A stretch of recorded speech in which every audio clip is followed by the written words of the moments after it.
Ya, baik. Oke, kita mulai. Assalamualaikum warahmatullahi wabarakatuh. Waalaikumsalam Waalaikumsalam warahmatullahi warahmatullahi wabarakatuh. wabarakatuh. Ya, baik ya. Hari ini kita bertemu melalui Zoom meeting ya. Untuk pertama kalinya dalam mata pelajaran sosiologi di kelas 10 MIPA 2 ya. Baik, sebelum kita masuk ke materi ya, kan ada peribahasa nih, tak kenal maka tak sayang. Nah, jadi sebelum kita masuk materi, ada baiknya kita perkenalkan diri dulu ya, terutama Ibu ya. Oke, Ibu akan memperkenalkan diri dulu nih ya. Nama Ibu Kristina Damayanti ya. Biasa dipanggil dengan Bu Tanti ya. Nah, mungkin Bu Tanti nggak asing untuk anak-anak yang pernah sekolah di SMP IT Alihuan, ya. Tetapi mungkin bagi sebagian yang lain belum kenal yang mana Bu Tanti, ya. Nah, kalau kita nggak tatap muka kan kita nggak saling kenal, nanti cuma ada suaranya aja. Ya, mukanya yang mana sih Bu Tanti gitu kan? Tadi sudah dilihat oleh kalian kan di kamera, ya. Nah, tadi ada Bu Tanti. Oke. Nah, Ibu di sini mengajar sosiologi untuk kelas 10 MIPA dan kelas 11 MIPA. Ya. Nah, untuk mata pelajaran sosiologi di kelas MIPA itu sendiri merupakan mata pelajaran peminatan, ya, yang mana tidak akan dipelajari terlalu mendalam, ya. Nah, jadi ini hanya sebagai prasyarat kalian di SMA sebagai mata pelajaran peminatan. Baik, jumlah siswanya di kelas ini ada berapa orang? Ada yang tahu? Halo? Ada berapa? 17, Bu. 17. Nah, berarti ini sudah masuk semua ya. 17 ini sudah lengkap ya. Baik, terima kasih sudah meluangkan waktunya untuk masuk ke Meet Ibu ya. Nah, cukup perkenalan Ibu sampai di sini ya. Maksudnya perkenalannya cukup di sini saja. Maksudnya Ibu hanya mengenalkan nama saja, nggak perlu alamat ya. Alamat perlu nggak? Alamatnya Ibu jauh ya, rumahnya di Cikarang Timur ya. Kemudian Ibu sebagai tenaga pengajar juga di SMP IT Alihuan. Ya, oke. Nah, kita langsung masuk ke materi aja untuk hari ini ya. Pada kesempatan kali ini kita ini akan mempelajari materi di bab yang pertama. Mohon disiapkan dulu bukunya. Sudah dapat semua kan? Ya, ada LKS kan ya? Nah, silakan Ada. dipersiapkan Bu. dulu bukunya ya.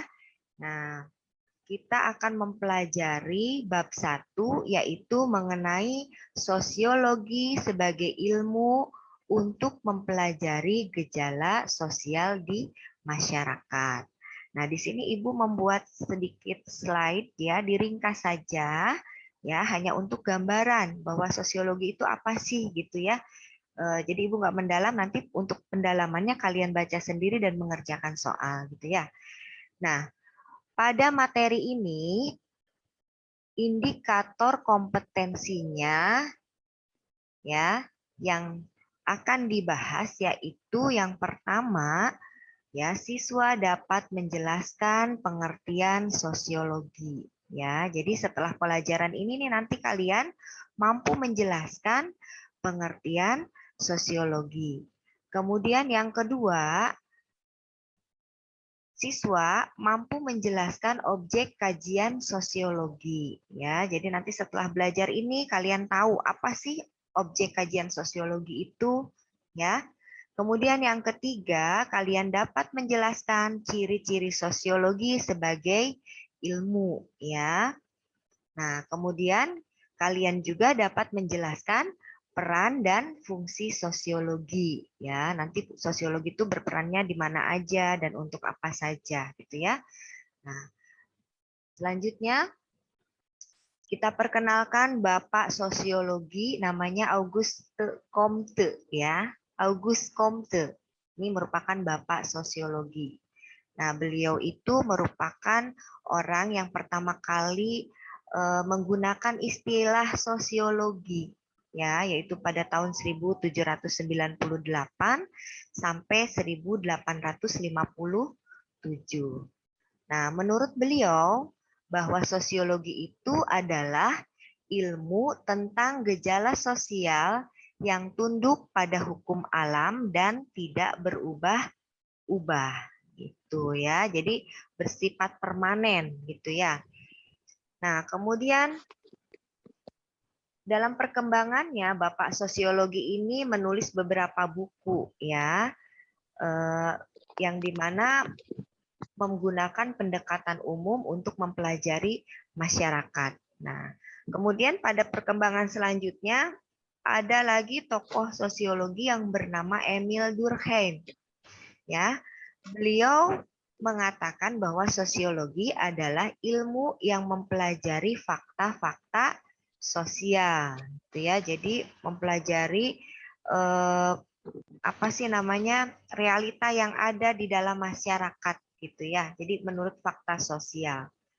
Nah, sosiologi itu sebetulnya berasal dari dua kata, ya, yaitu kata sosius yang berasal dari bahasa Latin yang berarti kawan atau teman, ya, dan logos ya yang berasal dari bahasa Yunani yang artinya berbicara atau kata. Nah, itu secara kata ya. Nah, sehingga secara bahasa bahwa sosiologi itu dikatakan sebagai ilmu yang membahas tentang masyarakat, ya. Itu.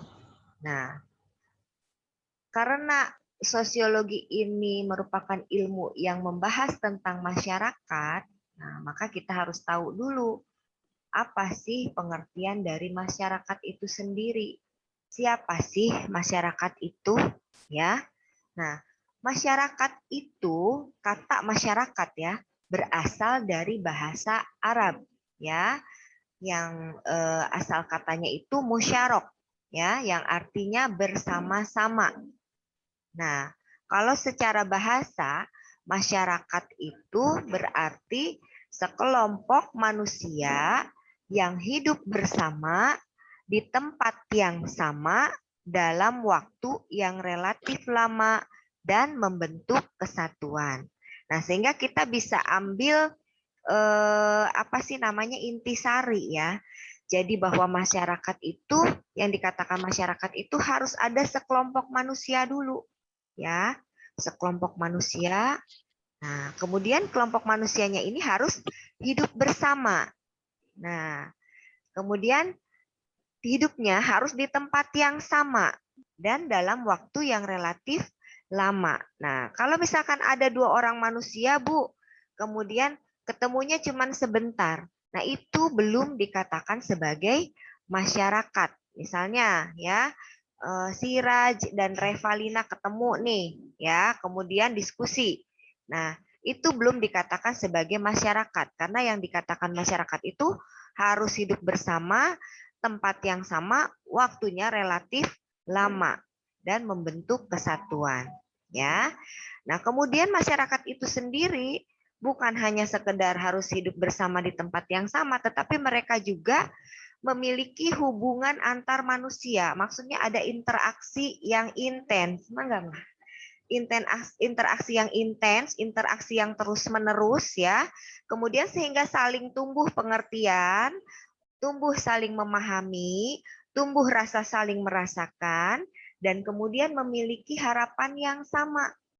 Gitu ya.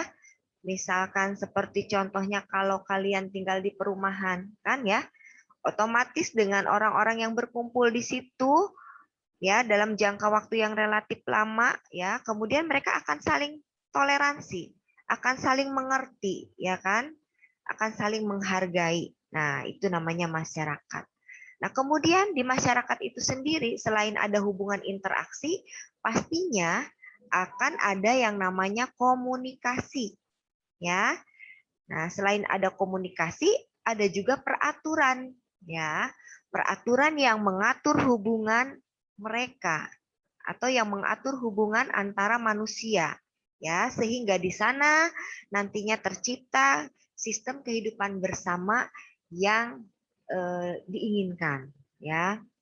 Jadi dengan adanya masyarakat yang tadi berkumpul di sana, kemudian dengan tujuan yang sama yaitu ingin aman, tentram, dan tertib, nah makanya dibentuk satu peraturan gitu ya.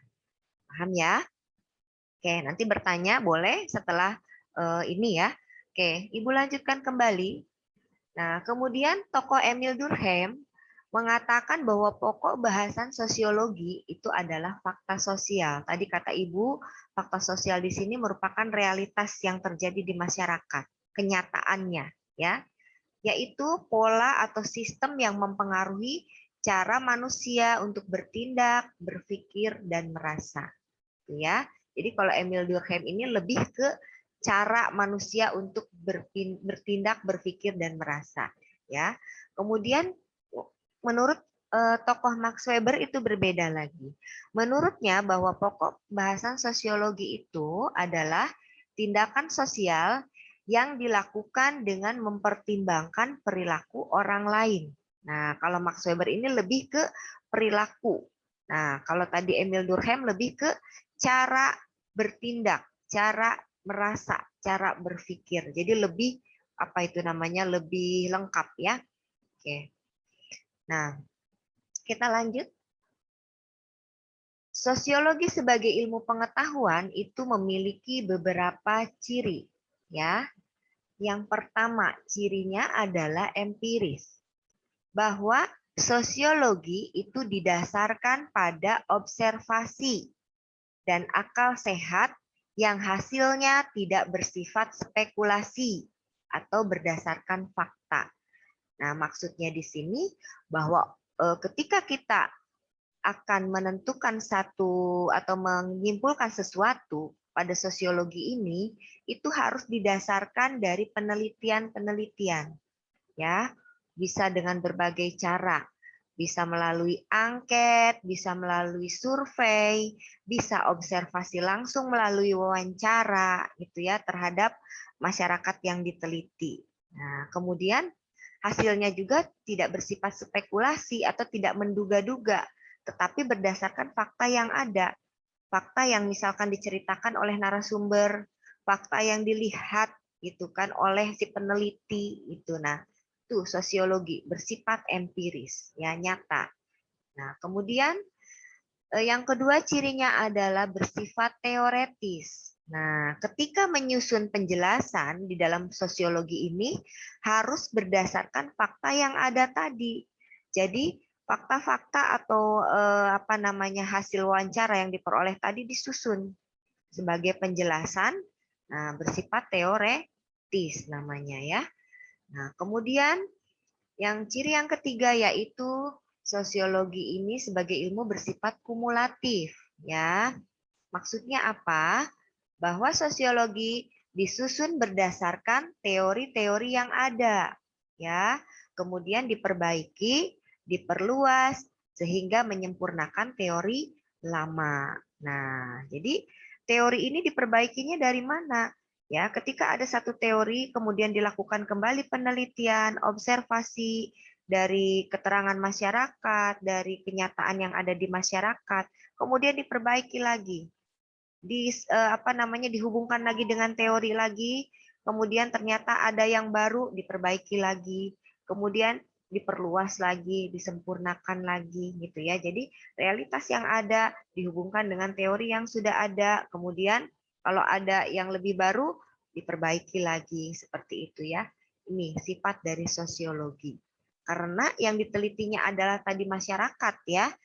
Jadi sosiologi ini ilmunya bersifat dinamis. Karena apa? Karena masyarakatnya juga yang ditelitinya ini dinamis. Masyarakat tidak statis. Setiap harinya berubah, setiap detiknya berubah, ya. Seperti itu. Oke. Yang terakhir yaitu ciri dari sosiologi sebagai ilmu yaitu bersifat non-etis. Apa maksudnya? Bahwa kajian sosiologi bukan untuk mempersoalkan baik buruknya masalah tersebut, akan tetapi bertujuan menjelaskan masalah tersebut sampai secara mendalam. Ya, jadi ketika ada satu masalah, bukan memperdebatkan baik atau buruknya, tetapi mencari penyelesaiannya. Ya, mencari penyelesaian dari masalah tersebut. Ya, misalkan ya terjadi, misalkan ada pasar ya di satu daerah, misalnya pasarnya kotor, kemudian banyak terjadi apa sih namanya pungli dan sebagainya, ya kan? Nah, kemudian tata tata letak pasarnya itu tidak jelas gitu kan. Nah, di sini pemerintah bukan mencari baik buruknya atau mempersoalkan baik buruknya keadaan pasar tersebut, tetapi bagaimana cara untuk mencari solusi agar tidak terjadi pasar yang kotor, tidak terjadi pungli di pasar dan sebagainya. Ya, itu adalah tugas dari sosiologi. Nah, kemudian yang berikutnya adalah peran sosiologi. Peran sosiologi ini berperan di mana saja? Yang pertama, sosiologi itu berperan di dalam bidang riset. Ya, dalam bidang riset, sosiologi bisa memberikan informasi dari hasil kajian tentang gejala sosial dan masalah yang timbul di masyarakat secara objektif dan rasional. Ya, tadi berdasarkan fakta. Ya, oke. Boleh ini kalian sambil nulis boleh ya, sambil hanya memperhatikan juga boleh. Karena ini direkam ya. Kemudian yang kedua itu berperan di dalam bidang kebijakan pemerintah ya, yaitu membantu memperkirakan pengaruh kebijakan sosial dan kebijakan tersebut diharapkan menghasilkan pengaruh atau dampak yang diinginkan. Nah, jadi perannya sosiologi dalam bidang kebijakan pemerintah itu ada ya, bahwa pemerintah itu berdasarkan pengamatan di lapangan nih harus membuat peraturan apa misalkan ya, harus membuat kebijakan apa. Nah, berdasarkan fakta di lapangan dan jangan sampai kebijakan tersebut hasilnya negatif ya. Karena tadi berdasarkan fakta otomatis ya, itu kebijakan yang dihasilkan itu pengaruhnya akan bersifat positif atau sesuai dengan dampak yang diinginkan oleh masyarakat itu sendiri. Kemudian selanjutnya bahwa sosiologi ini berperan dalam bidang teknis. Untuk apa? Untuk memberikan saran-saran dalam penyelesaian berbagai masalah ya, baik masalah dalam masyarakat, masalah hubungan antar karyawan, antar kelompok dalam organisasi maupun masalah moral ya.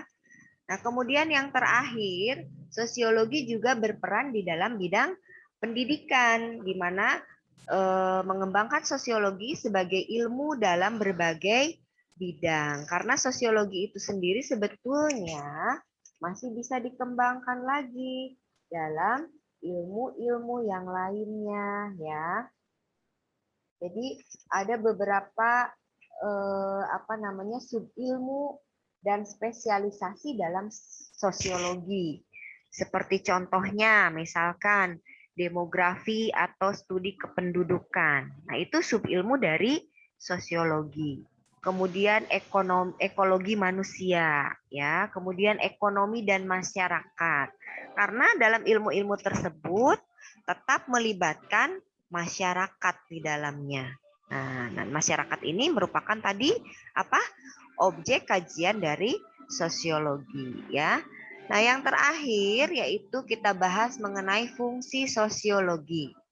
Nah, sosiologi ini berfungsi sebagai apa sih namanya untuk pembangunan dan untuk penelitian. Nah, sosiologi berfungsi dalam pembangunan yaitu untuk apa? Untuk memberikan data sosial yang diperlukan pada tahap perencanaan pembangunan, pada tahap pelaksanaan pembangunan, dan penilaian pembangunan. Karena kalau misalkan kita tidak sesuai dengan fakta yang ada di masyarakat ketika kita melakukan pembangunan, ini bisa menjadi permasalahan. Ya, misalkan contohnya ya, kita membangun perumahan real estate. Ya, membangun perumahan real estate di samping pemukiman masyarakat biasa misalkan. Nah, di sini data yang ada yaitu masyarakat biasa kita akan membangun apa masalah real estate di samping pemukiman masyarakat biasa nih ya. Nah, dalam tahap perencanaannya harus seperti apa nih? Ketika kita membangun real estate di situ, ya, bagaimana drainasenya misalnya atau sistem perairannya supaya tidak mengganggu kepada masyarakat di sekitarnya, gitu ya.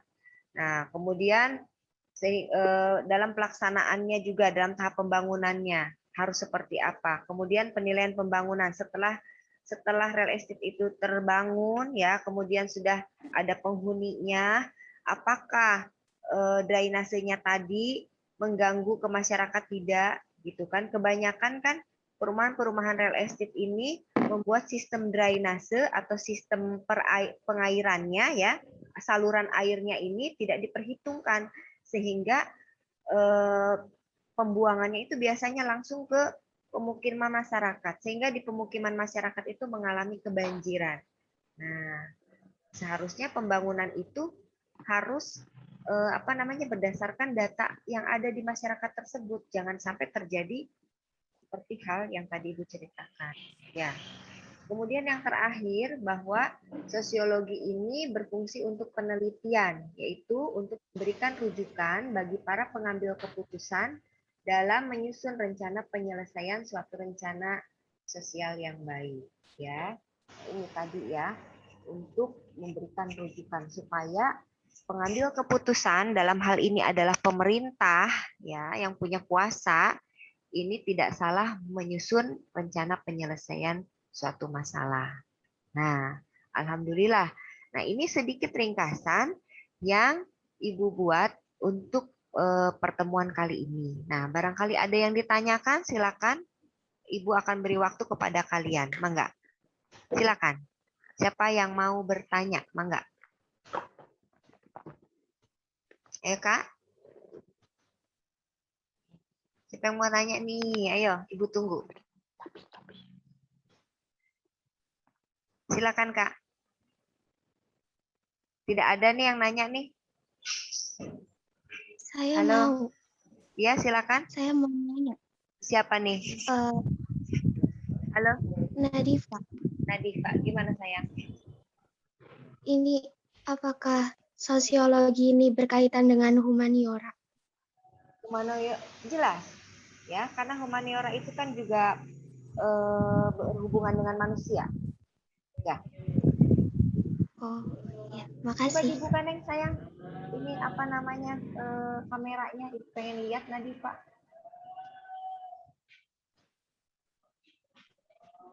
Halo. Nadifa mana? Iya. Ya, mana Ibu lihat dong kameranya? Pengen lihat Nadifa. Nggak bisa. Nggak bisa. Nggak bisa. Nggak bisa. Oh, ditutup sebentar. Nadifa.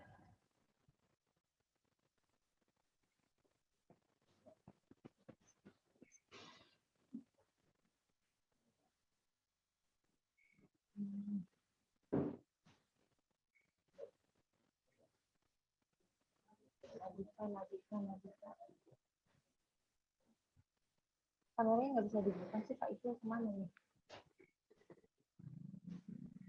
Ntar Ibu pengen lihat dulu wajah-wajahnya ya. Kameranya nggak bisa dibuka nih. Oke, ada lagi yang mau bertanya silakan atau silakan mau mengetik di chat boleh ya. Kemudian mau sekarang cara live juga boleh, silakan. Ada lagi pertanyaannya?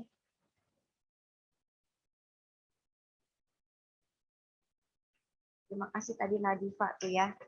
Nadifa sudah bertanya mengenai itu apa namanya humaniora.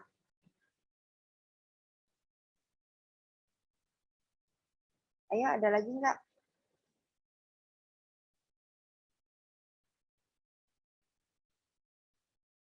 Ada lagi Neng? Yo yang lainnya, yang cowok-cowok. Pak Ipul ada nggak Pak Ipul? Ini kameranya kenapa nggak bisa dibuka?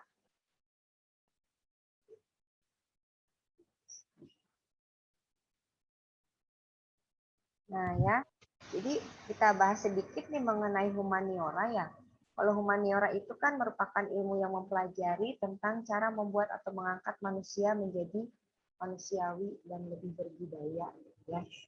Nah, jadi di sini apa namanya? Tetap berhubungan dengan manusia. Nah, itu tetap berhubungan dengan sosiologi. Pengen dibuka Pak ini?